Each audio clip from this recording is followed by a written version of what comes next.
Hai sahabat muda, selamat pagi, selamat siang, selamat sore, dan selamat malam. Apa kabar nih? Gue harap teman-teman semua baik-baik aja ya. Well, finally gue balik lagi nih buat nge-hostin kontennya Inti Muda Indonesia. Welcome back to YouTube channel Inti Muda di sesi I Am Formation.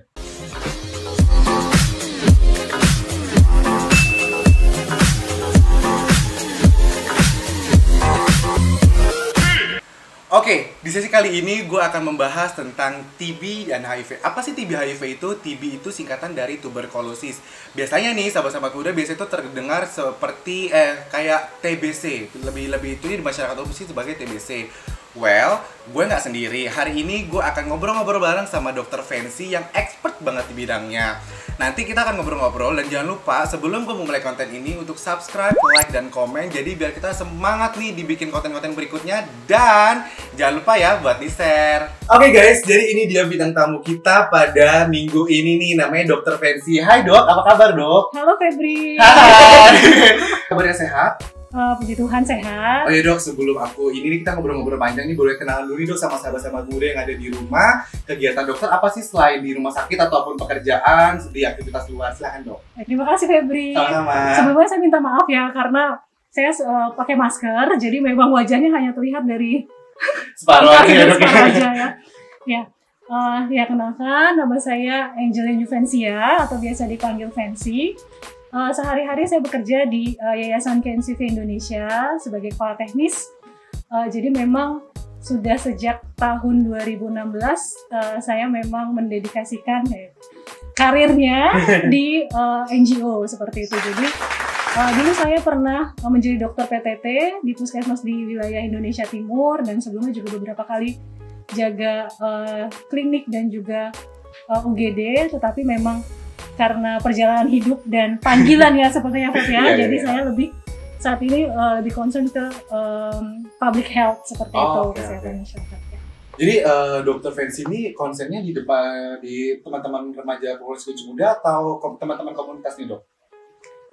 Lebih ke sebenarnya sebagai technical officer kita concern dari mulai penyedia kesehatannya dalam hal ini baik itu dari puskesmas, rumah sakit, dan juga dari sisi komunitas. Terutama karena memang saya dari Yayasan KNCV Indonesia itu salah satu concernnya adalah tentang tuberkulosis. Ya, selain saat ini juga HIV dan juga COVID-19.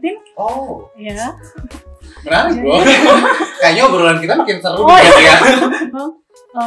Sudah maksudnya untuk terkait dengan CSO atau komunitas memang sudah.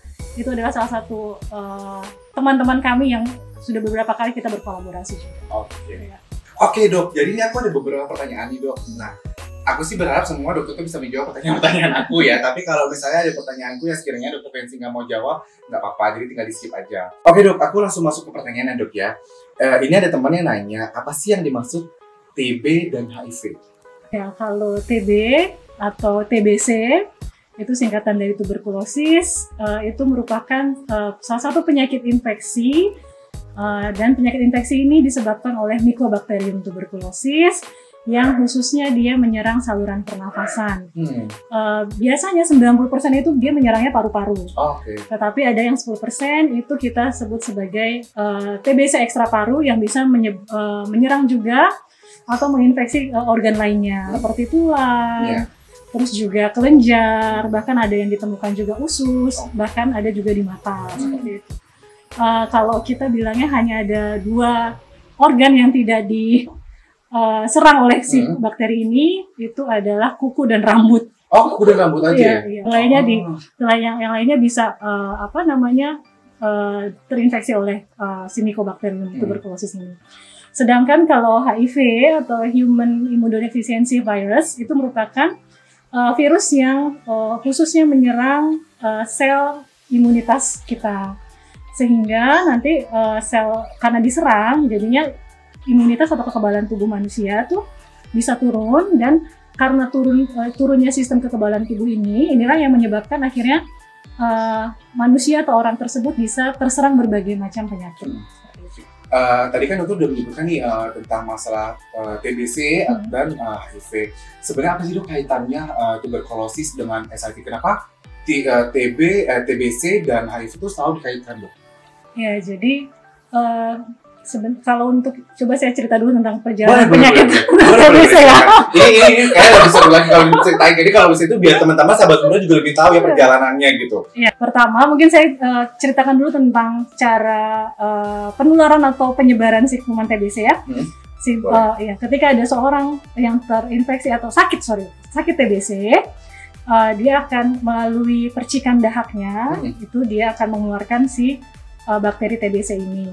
Ketika ada orang-orang di sekitarnya yang dekat ataupun berada dalam satu rumah gitu, jadi terpapar terus-menerus, ini akan si bakteri TBC ini akan masuk melewat saluran pernafasan paru.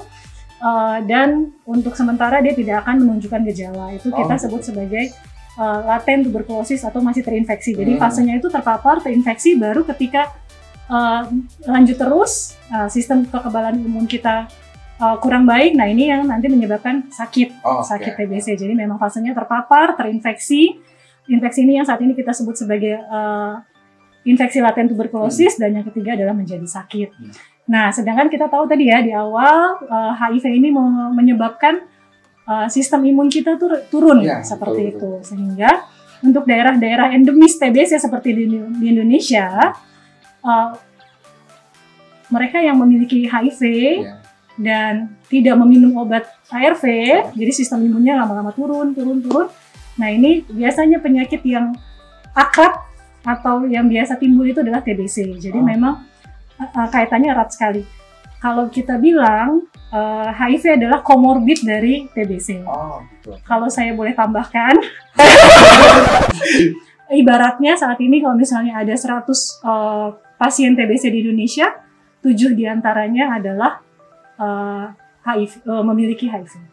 Oh, jadi 100 orang yang terkidap TBC itu 7 orang bisa HIV positif. Iya, jadi angkanya ya statistiknya demikian 7%. Sekitar segitu. Oke, Dok, ini kan tadi Dok kan membicarakan ada TBC tidak bergejala nih, Dok. Ya. Nah, pada saat kita mengetahui tidak ada TBC yang bergejala, pada saat kita melakukan tes, apakah dia dilakukan minum obat atau gimana? Karena waktu itu aku pernah dapat pendidikan kayak misalnya di dalam tubuh kita tuh sebenarnya kita udah ada TBC, udah ada TB gitu kan, cuma memang tidak berkembang aja gitu kan. Itu apakah kita bisa untuk minum obat atau didiamin aja gitu selama imun kita masih kuat?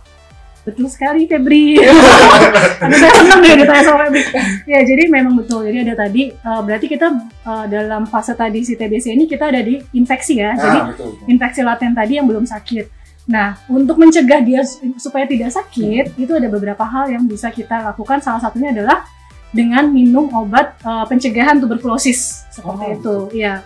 Jadi saat ini pemerintah itu juga sudah menyediakan pengobatan pencegahan untuk tuberkulosis ini, dan bisa diakses sebenarnya di Vaskes dan gratis seperti itu. Wow. Ya. Gratis loh ya, gratis saya ingat gratis. Ya, khususnya untuk anak-anak di bawah 5 tahun, untuk populasi rentan terutama, seperti anak-anak di bawah 5 tahun, dan juga salah satunya pada ODIF seperti itu. Ya, jadi memang disarankan karena memang anak di bawah 5 tahun dan juga ODIF ini salah satunya yang merupakan populasi rentan untuk terkena TBC karena menyangkut tadi sistem kekebalan tubuhnya. Nah, itu memang kita sarankan, strongly recommended ya, Of course, kayaknya itu harus deh, Dok. Iya, mendapatkan pengobatan pencegahan ini. Mungkin masalah ODIF nih, kan sahabat muda nggak tahu nih, Dok, ODIF, Dok. Singkatan ODIF itu apa sih, Dok? Ya, mungkin dulu teman-teman kenalnya juga ODA ya, orang dengan HIV/AIDS. Jangan sampai masuk ke dalam fase selanjutnya yang akhirnya timbul berbagai macam penyakit. Jadi ketika lebih awal kita tahu status HIV kita, itu lebih baik, sehingga ketika hasilnya memang reaktif, maka kita bisa mengakses obat-obatan untuk mencegah supaya HIV-nya ini berkembang lebih lanjut, yang akhirnya menyebabkan sistem imun kita makin lama makin turun dan banyak penyakit yang akhirnya menyerang tubuh kita. Dok, apakah HIV itu TB ataupun TB itu HIV, Dok? Dua-duanya berbeda. Karena pertama kita lihat dari kita sebutnya agent ya. Oh, agent. Jadi penyebabnya. Aduh, bukan agensi ya dong. Bukan, jangan. Agent ya, bukan Agent. agensi loh. Agent, agen gitu. Agen. Ya, jadi pertama kita lihat dari agentnya sendiri atau penyebabnya. Penyebabnya apa sih? Kalau yang tadi kan, kalau TB itu penyebabnya adalah bakteri, Ya. Mycobacterium tuberculosis. Sedangkan kalau HIV itu penyebabnya adalah virus. Yes, Jadi memang betul. berbeda, yaitu Human Immunodeficiency Virus. Nah, tadi kan juga di awal juga sudah dijelaskan bahwa pertama selain agentnya juga gimana sih cara penularannya? Cara penularannya juga berbeda. Tadi kan kalau TBC itu dia menyerangnya lewat percikan dahak gitu ya, percikan dahak dari seorang yang TBC terus terhirup oleh orang lain dan bakterinya masuk ke dalam tubuh kita, membuat reaksi dan lain-lain. Kalau imun kita tidak baik, maka dia akan menyebabkan sakit. Sedangkan kalau HIV ini penularannya karena kita tahu dia berada di mana saja, Feb? Di apa? Virus HIV-nya biasanya ditemukan di mana? Di dalam tubuh. iya, Cairan. di cairan. Di cairan. Contohnya kita tahu kan paling banyak tuh darah, ya kan? Terus juga ada cairan yang lain seperti cairan mani atau vagina seperti itu, dan juga air susu ibu. Nah, jadi dari cara penularannya juga berbeda seperti itu. Nah, Dok, aku ada beberapa temen yang nanya nih, Dok, dia tuh kayak yang dimaksud dengan air mani itu adalah sperma, Dok. Jadi yang membedakan air mani dan sperma itu gimana? Apakah si air mani itu disebut dengan sperma atau sperma itu bisa disebut air mani, Dok? Sperma itu di dalam air mani. Seperti itu. Jadi sperma itu, jadi berbeda ya, Dok ya? Air mani dan sperma itu berbeda atau sama? Berbeda sebenarnya, karena berbeda. kalau cairan air mani itu mengandung sperma, tapi sperma tidak mengandung cairan air mani, tetapi terkandung di dalam cairan air mani. Gitu. Jadi sperma bagian dari air mani. Seperti itu. Ini sumpah gue juga baru tahu. Jadi ini asik banget kan pembicaranya. Jadi aku juga baru tahu. Jadi aku juga susah membedakan air mani dan sperma sih. Jadi kayak lebih gitu kan. Jadi sekarang lebih tahu. Ya, kalau sperma sel-selnya, nah itu selnya itu ketika cairan mani itu disemprotkan atau keluar, nah sperma itu di dalam si cairan mani ini. Itu kan buat di laki-laki. Kalau untuk di perempuan yang vagina tuh keputihan atau gimana, Dok? Sebenarnya kalau di dalam untuk perempuan cairan vagina itu masih normal diproduksi, terutama ketika seseorang itu mau ovulasi seperti itu. Cuman bedanya kan kalau tadi mengandung sperma itu ada di cairan air mani, sedangkan kalau pada cairan vagina ya tidak mengandung ovumnya atau telur. Jadi ovumnya tetap ada di dalam gitu. Oke guys. Jadi sekarang ini teman-teman juga makin tahu ya pengetahuan. Jadi kayak harus bisa membedakan gitu kan, cairan itu air mani, sperma, air vagina itu banyak juga deskripsinya, jadi tidak semua itu sama ya, Dok ya. Bagaimana seseorang itu bisa terkena TB dan bagaimana juga seseorang itu bisa terkena HIV? Oke, ya, jadi terkait cara penularannya ya. Jadi kalau seseorang misalnya nih, contohnya saya contohin saya aja deh. Boleh. Misalnya saya juga boleh dong. Saya juga boleh. Gak apa-apa dong. Nah, kita sini gak ada baper-baperan ya kan, guys. Keren. Ya, jadi misalnya saya seorang pasien TBC yang memang sudah positif, sepertinya sudah terdiagnosis. Nah, maka ketika saya berbicara, saya batuk, saya bersin, si bakteri TBC ini dengan mudahnya bisa keluar melalui kita bilangnya droplet atau percikan dahak, gitu ya. Nah, percikan dahak ini ada yang berat, ada yang ringan, seperti itu. Biasa-biasa aja. Iya, nah kalau yang berat itu dia langsung jatuh ke tanah. Tetapi kalau yang ringan dia akan melayang-layang di udara.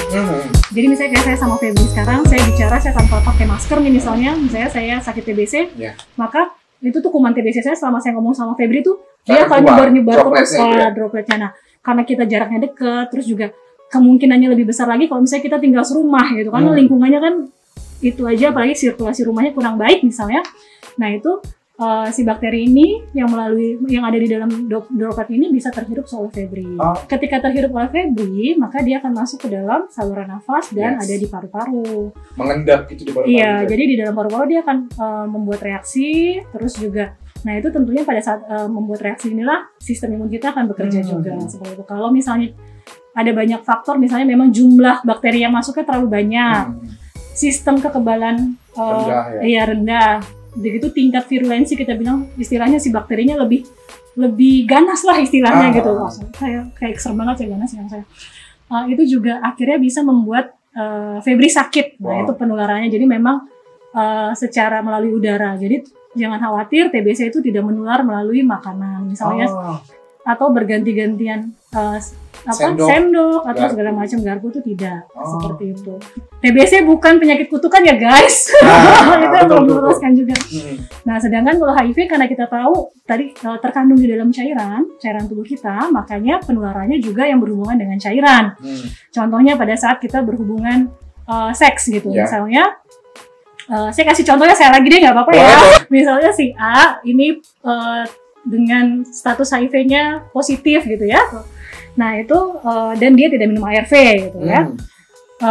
Maka nanti di cairan-cairan tubuhnya, darah, cairan mani atau atau cairan vaginanya, air susunya itu akan mengandung si virus ini.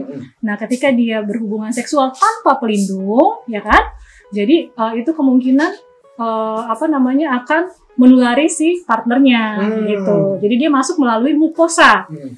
Mukosa dalam hal ini kan kalau kita berhubungan seks kan mukosa vagina atau bisa juga mukosa anus ya di belakang anal seperti itu. Bahkan ada beberapa yang dilaporkan juga bisa kalau misalnya oral itu juga bisa seperti itu. Kalau misalnya ada lesi atau luka di dalam mulut. Iya, walaupun itu jarang sih sebenarnya, cuman itu tetap ada gitu. Terus juga misalnya transfusi. Kan darah kan yang ditransfusin, tetapi jangan khawatir saat ini kan memang sudah ada SOP-nya ya untuk transfusi pasti semua dicek dulu penyakit-penyakit yang ada. Misalnya ada seseorang dia misalnya nih orang ini belum tahu status HIV-nya atau status penyakit lainnya yang menular lewat darah seperti hepatitis misalnya, hepatitis B misalnya. Nah itu tuh darahnya itu akan disaring dulu atau diperiksa dulu sebelum diberikan ke orang lain. Tapi tapi memang bisa menular melalui transfusi gitu ya. Tapi sekarang jangan khawatir. Sudah ada SOP-nya, sudah ada mekanismenya, jadi saat ini donor darah aman. Atau misalnya pada saat melahirkan, kan, antara ibu dan anak. Dari transfusi dari ibu ke anak. Atau pada saat menyusui gitu. Jadi masih memungkinkan. Ini kan di luar juga sahabat-sahabat muda di luar sana juga masih banyak yang masih tabu nih dok. Kayak misalnya penggunaan kemarin sempat ada beredar. Oh sorry, satu lagi lupa. Apa itu dok? Boleh silakan. Sorry ya lupa, ini padahal salah satu yang penting juga, jarum suntik yang dipakai bergantian gitu ya. Karena dikatakan si virus HIV-nya ini bisa bertahan di dalam jarum suntik itu. Jadi misalnya saya gitu. Dokter pakai suntik, gantian suntikin ke aku juga di jarum suntik yang sama. Betul, itu transmisi. Sorry ya guys, lupa. Masalah tadi kan kita cepat viral nih, kayak misalnya banyak yang di luar sana banyak yang bilang, lu jangan ke bioskop itu, ntar ada orang yang naruh suntikan nanti lu kena suntikan itu kena HIV. Sama ada juga tentang masalah tentang pangkas rambut nih dok, tentang cukuran jenggot kumis gitu kan, katanya bisa ntar hati-hati tuh, ntar lu potong sini darahnya bisa kena itu. Ya sebenarnya bisa nggak sih dok nular dari potongan alat cukur itu? Ya sebenarnya kalau dikatakan demikian karena memang tadi kita tahu ya penularannya lewat darah gitu ya. Jadi kalau ditanya mungkin atau tidak, itu mungkin kalau memang di dalam pisau cukur itu memang sebelumnya misalnya nih pisau cukur ini bukan bekas ya, habis digunakan. Aku pakai nih misalnya aku copot jenggot nih, sudah gitu aku ada luka darah nih dok. Jadi itu misalnya temanku mau pakai nih alat cukur itu, pada saat dia nyukur itu bisa kalau misalnya dia darah juga, dia berdarah juga itu kemungkinan bisa. Transisinya dari memang cairan ya gitu. Walaupun itu sebenarnya lebih kecil kemungkinannya dibandingkan dengan yang lain-lainnya. Jadi teman-teman, mendingan kalau menggunakan alat cukur sendiri-sendiri aja ya. Jangan tuker-tuker ya. Bahaya. Terus dok, kira-kira nih untuk gejala-gejala, tadi dokter bilang TBC itu gejalanya tentang batuk. Kalau HIV itu ada gejalanya nggak sih dok? HIV itu spektrumnya ada beberapa ya, cukup luas juga. Jadi ada pertama yang ada yang namanya serokonversi, terus yang kedua asimptomatik, dan yang ketiga ada gejala. Nah kalau misalnya mungkin teman-teman yang sudah akrab dengan HIV itu ada yang namanya stadium-stadium seperti itu. Ke stadium kota ya? Bukan loh, jangan ini. Di stadium 1, stadium 2 itu gejalanya sangat minimal gitu ya, bahkan tidak ada. Tetapi kalau sudah mulai stadium 3 itu memang sudah ada gejala. Contohnya ada yang satunya kita bilang wasting atau penurunan berat badan. Mungkin awalnya kita nggak sadar ya, karena biasanya umumnya itu penurunan berat badannya itu 10%, tapi lama-lama turun. Nah, kalau di Indonesia sendiri salah satu penyakit yang muncul ketika HIV-nya berlanjut, stadiumnya adalah TBC yang tadi.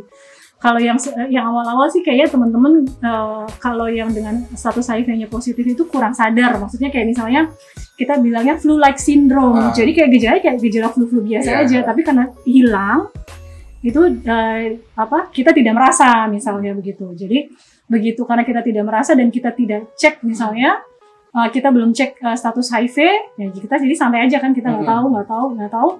Nah tapi lama-lama ketika sudah mulai timbul gejala, nah itulah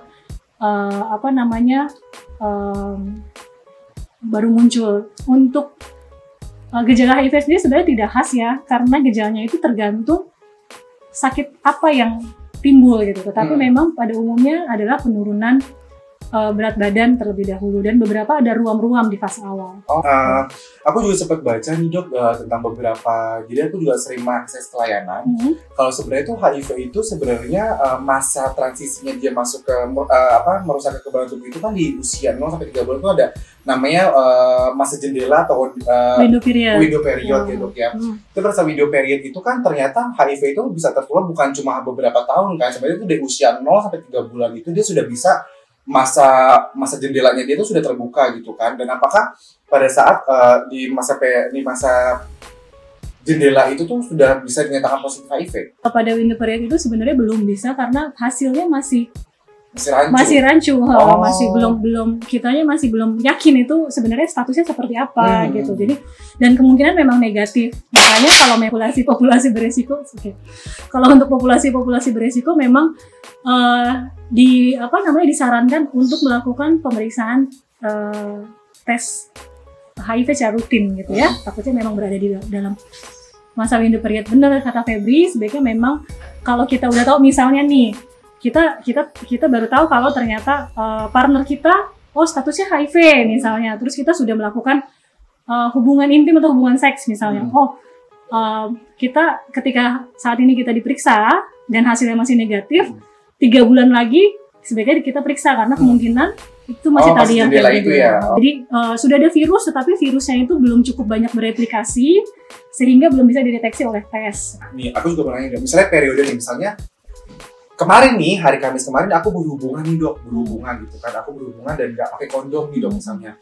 Kira-kira aku mau ngecek HIV nih, aku juga takut kayak semalam gue habis main nggak pakai kondom gitu kan. Yang hasilnya kira-kira berpotensi aku bisa terkena HIV itu di usia 3 bulan atau berapa bulan?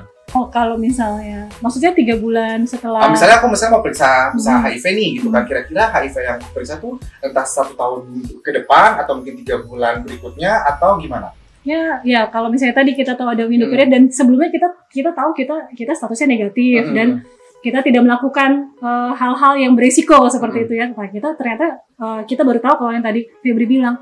Nah, sebaiknya memang itu tesnya itu yang paling baik adalah 3 bulan setelahnya. Tetapi tetap ya, maksudnya tetap datang ke Vaskes untuk mendapatkan konseling seperti itu untuk mengetahui. Oh iya dok, apakah tes TB lah gitu kan, TB dan HIV itu sama? Kalau untuk TB sendiri, kita yang diperiksa kan dahaknya nih Feb, karena kan tadi kan dia adanya memang terkandung di dalam bakteri ada di dalam dahak dan dia menular lewat dahak. Jadi kita periksa dahak, dan untuk beberapa yang memang dahaknya negatif itu bisa diperiksa ronsennya, foto ronsen untuk mengetahui apakah sudah ada kerusakan di paru-parunya. Karena sekali lagi port d'entrée-nya atau jalur masuknya untuk bakteri TBC ini, si kuman TBC ini adalah melalui saluran nafas dan dia akan membuat proses infeksi di paru seperti itu. Nah, kalau untuk pemeriksaan dahaknya sendiri itu bisa ada 3. Yang pertama dengan pemeriksaan dengan mikroskopik BTA. Ini tersedia di hampir seluruh puskesmas. Lalu yang kedua adalah kita sekarang udah punya alat yang canggih, namanya tes cepat molekuler atau TCM. Ini lebih sensitif lagi untuk mendeteksi bakteri TBC, dan khususnya ditambah dengan kita tahu apakah bakteri yang terdeteksi itu memiliki resistensi atau kekebalan atau tidak terhadap salah satu jenis obat anti tuberkulosis. Jadi kita udah langsung tahu dari tes ini. Dan yang ketiga adalah kultur. Tapi kultur memang tidak dianjurkan untuk diagnosis TBC yang kalau kita bilang masih biasa atau sensitif obat gitu, karena memang lebih lama untuk bisa keluar hasilnya, sehingga sementara kita tunggu hasil, kalau ternyata kita positif, maka kita sudah punya waktu lebih lama lagi untuk menyebarkan kuman bakteri TBC ini. Makanya yang sekarang yang digunakan adalah diusahakan dengan tes cepat molekuler karena lebih cepat, jadi kurang lebih dalam waktu 2 jam bisa langsung keluar hasilnya, atau dengan BTA mikroskopik seperti itu. Sedangkan kalau HIV yang kita tahu kan karena dia ada di dalam cairan terutama darah, nah maka yang dites adalah darahnya. Oh berarti kalau untuk cek TBC itu dari dahak, tapi kalau untuk cek HIV itu dari darah. Iya. Jadi berbeda ya teman-teman. Jadi pengecekan TBC itu dari lebih tepat lebih dahak, tapi kalau untuk HIV itu dari darah. Karena memang HIV itu menyerangnya dari darah ya dok, itu dari cairan. Betul. Nah dok, ini kaitannya nih dok. Makanya kan TBC kan kita kan tadi bilang, dokter kan bilang batuk, bersin gitu-gitu kan dok. Kaitannya dengan COVID-19 dok. Wow. Aku suka gimana ya, kalau batuk itu kadang kita kalau batuk juga langsung COVID gitu kan, padahal kita belum tentu gitu kan, bisa jadi itu kayak flu biasa gitu kan. Nah, atau tenggorokannya kering. Bisa jadi kan, atau mungkin dehidrasi kan, bisa jadi. Apakah bisa dikaitkan tuberkulosis dengan COVID-19? Ya sebenarnya untuk gejala batuknya sama, gejala batuk, cuman kalau untuk TBC karena dia infeksi kronik, ya gejala batuknya kita katakan dia terduga TBC itu kalau lebih dari 2 minggu. Sedangkan kalau COVID ini kan lebih akut ya, jadi lebih cepat penularannya, dia dalam waktu jam hingga 1 hari itu dia bisa menginfeksi, dan tentunya batuknya kita nggak perlu tunggu 2 minggu pun, maksudnya satu hari 2 hari batuk pada saat seperti ini ya kita curiganya istilahnya ya seperti COVID gitu.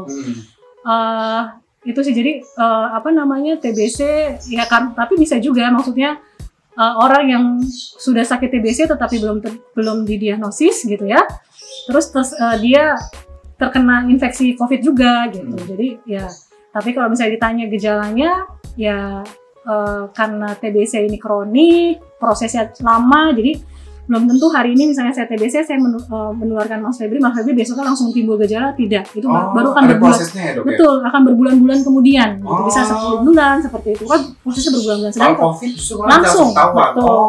Dan dia ada gejala infeksi akut seperti demam, terus juga flu, pilek-pilek gitu. Tapi jangan salah, untuk anak-anak muda, ini kan kita ininya anak muda ya.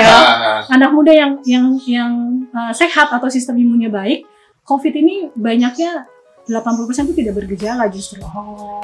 Bahkan ada salah satu ada rekan saya jauh di sana yang saya kenal, itu tidak ada demam, tidak ada batuk, tapi dia hanya rasanya hidungnya tidak bisa mencium atau membaui sesuatu. Alat indera penciumannya malah nggak ada. Iya, betul. Atau kita sebut sebagai anosmia. Ketika ditanya kamu demam nggak? Enggak. Kamu batuk nggak? Enggak. Flu nggak? Enggak. Dia bilang, tapi dia nggak bisa mencium bau. Jadi misalnya parfum biasanya buat dia menyengat bau, dia nggak bisa mencium bau. Tapi saya sebutin gejala COVID. Iya, salah satunya gejala COVID. Jadi begitu di swab hasilnya positif, tetapi gejalanya tidak. Teman-teman remaja muda juga, jadi ternyata COVID ini gejalanya bukan cuma dengan batuk ataupun flu. Ternyata kalau teman-teman merasa kayak misalnya indera penciumannya tidak ada berasa, alangkah baiknya buat periksa ya dok ya. Nah itu bisa jadi juga, itu bisa jadi itu adalah salah satu gejala dari COVID. Oke dok, tadi kan dokter membicarakan kalau misalnya TBC ini kan bakterial, sementara kalau misalnya COVID ini virus nih dok. Apakah kalau bakteri itu bisa disembuhkan dan virus itu bisa disembuhkan? Ya, kalau bakteri itu bisa disembuhkan, tetapi memang harus minum obat. Itu bedanya. Jadi kalau bakteri, kalau misalnya kita sakit sesuatu, misalnya nih infeksi saluran kencing yang disebabkan oleh bakteri, nah itu harus minum obat yang namanya antibiotik. Ya, teman-teman juga mungkin sudah sering mendengar. Tapi antibiotik harus digunakan, harus diminum sesuai dengan resep dokter ya teman-teman ya. Jadi nggak boleh beli di luaran sana gitu. Dosisnya berapa lama harus diminum tergantung dari kondisi kita juga dan penyakit itu sendiri atau kita didiagnosis apa gitu kan. Sama dengan tuberkulosis itu juga ada obatnya. Kita sebutnya sebagai obat anti tuberkulosis atau OAT. Nah, sedangkan kalau virus itu sendiri pada umumnya gitu kita bilangnya self-limiting disease. Jadi penyakit yang bisa sembuh sendiri. Kecuali HIV ya. Kalau untuk HIV kan memang sampai saat ini belum ada obatnya untuk menyembuhkan, tetapi memang untuk menekan saja. Jadi supaya virusnya itu tidak bereplikasi lebih banyak lagi. COVID sendiri pada saat ini memang ini masih banyak ya penelitian untuk melihat mana sih obat antivirusnya yang bisa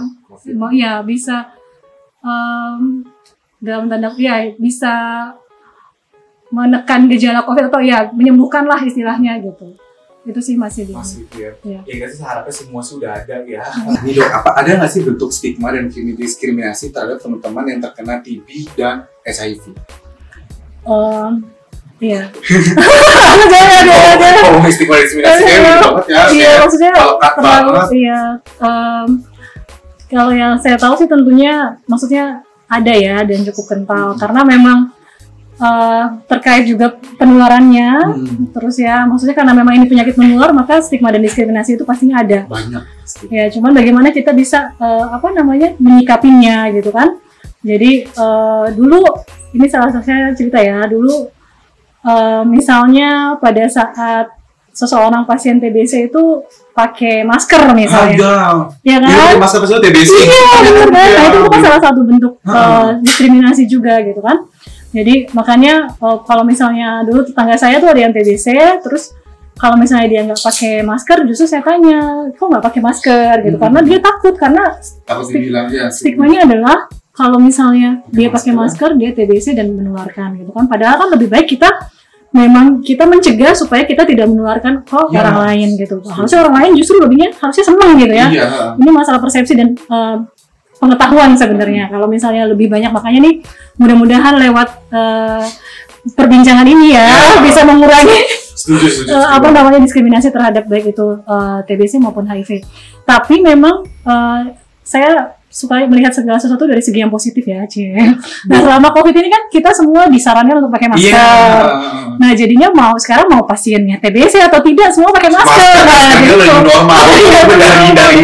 Jadi diskriminasi terkait masker itu sekarang mudah-mudahan udah nggak ada ya di masyarakat terhadap pasien TBC. Begitu juga dengan HIV. Soalnya kalau mau dibahas diskriminasi itu luas banget ya. Dari segi manapun maksudnya bisa terjadi diskriminasi seperti itu. Dan untuk HIV sendiri karena memang mungkin dilihat dari cara penularannya, terus juga itu kan ada beberapa yang menganggap bahwa itu sebagai dalam tanda kutip konsekuensi dari gaya hidup ya. Padahal kan tidak sepenuhnya benar seperti itu. Betul. Ada juga yang lain misalnya yang dari anak yang dapat dari ibunya misalnya, atau seorang istri yang dapat dari suaminya kan kita nggak tahu ya. Jadi sebenarnya kita tidak melakukan diskriminasi. Yang kita ketahui ketika memang ada saudara-saudara kita di sekitar kita, teman-teman kita yang terkena TBC dan HIV, sebaiknya memang kita dukung gitu ya supaya teman tersebut semangat dan dengan cara itulah kita mengurangi diskriminasi. Untuk yang TB resisten ini apakah dia itu bisa disebut dengan lini 2 dok obatnya? Betul lini 2 ya? Betul. Untuk OAT sendiri atau obat anti tuberkulosis ada lini 1 dan lini 2 Febri. Yang lini 1 itu khususnya digunakan untuk yang masih TBC sensitif obat. Ada 4 macam obat, rifampicin, isoniazid, pyrazinamide, dan etambutol. Dan salah satu obat juga yang digunakan untuk TB sensitif obat adalah streptomycin, itu yang suntik ya, untuk TBC sensitif obat. Sedangkan untuk TBC resisten obat yang diberikan betul tadi lini 2. Berbagai macam jenis obat saat ini dan kita usahakan penelitian terus berjalan supaya pengobatannya itu bisa diperpendek. Karena kan kita juga maksudnya kita usahakan penyakit infeksi itu minum obatnya jangan sampai terlalu lama gitu kan, karena bisa menyebabkan efek samping, terus juga kepatuhannya juga terpengaruh juga. Makanya kita dari penelitian sendiri juga sudah ada beberapa penelitian yang mencari terus supaya pengobatan bahkan untuk yang TBC sensitif obat pun diusahakan diperpendek. Tapi sampai saat ini memang itu masih dalam tahap penelitian dan belum bisa diterapkan seperti itu. Tetapi kita berdoa bersama-sama supaya nanti pengobatannya yang untuk baik yang TBC sensitif obat maupun yang TB resisten obat itu bisa lebih pendek dan efek sampingnya juga lebih ringan daripada yang saat ini. Ketika kita minum obat kita masih fokus ke tujuan kita tuh apa gitu. Jadi kalau misalnya pasien TBC tujuannya adalah mau sembuh untuk ODIF misalnya, saya mau viral load saya tidak terdeteksi, Nah, makanya kita fokus gimana caranya ke sana. Oke, saya harus minum obat sekian lama, saya harus minum obat. Maka kalau misalnya kita fokus ke sana, maka efek samping yang kita rasakan itu terasa lebih ringan istilahnya. Maksudnya kita tidak, karena kita fokusnya tidak ke sana, tapi memang kita juga harus aware terhadap efek samping berat yang memang perlu penanganan khusus gitu. Cuman ketika kita minum obat, terutama obat-obat jangka yang lama, kita harus fokus tujuan kita tuh apa. Dok, nih tips terakhir, kita sudah di penghujung pertanyaan. Tips kesehatan untuk pencegahan TB dan HIV. Bisa lihat ke kamera, Dok. Jadi biar tipsnya nih nyampe nih ke teman-teman muda. Ya, berarti kalau untuk tadi saya sudah sebutkan ya, kalau untuk TB dan HIV dua-duanya sebenarnya sama, yaitu penerapan perilaku hidup bersih dan sehat yang tadinya itu dasar banget. Olahraga teratur, aktivitas teratur gitu ya, terus juga istirahatnya cukup, makan makanan bergizi, asupan cairannya juga cukup, seperti itu. Kalau terkait TB, nah ini kita karena penularannya adalah dari orang yang sakit TBC ke orang yang tidak sakit TBC, maka kita usahakan orang yang sakit TBC itu memakai masker. Jadi kita ada yang namanya etika batuk, Febri. Yes. Jadi kalau etika batuk, betul. Wah, Febri udah jago. Jadi caranya itu kalau etika batuk, ketika kita batuk, bersin, atau ya berbicara, kalau kita misalnya memang kita bukan sakit TBC, tetap ya ada etika batuk ya. Kalau kita batuk atau bersin, jangan lupa tutup mulut kita. Pertama pakai masker paling bagus. Yang kedua, kalau pada saat itu kita nggak sedang pakai masker, pakai tisu tapi langsung dibuang ya ke tempat sampah. Jangan buat muka ya. Atau ketika tidak ada masker atau tisu, kita bisa menggunakan yang tadi Febri praktekkan ya. Ya, dari siku atau lengan dalam kita nih di sini nih, gitu ya. Tetapi karena sekarang situasi Covid, tentunya kita menganjurkan semua memakai masker. Wajib, kalau bayar denda. Kalau misalnya teman-teman salah satu juga yang mempengaruhi penyebaran TBC ini adalah lingkungan juga nih, Febri.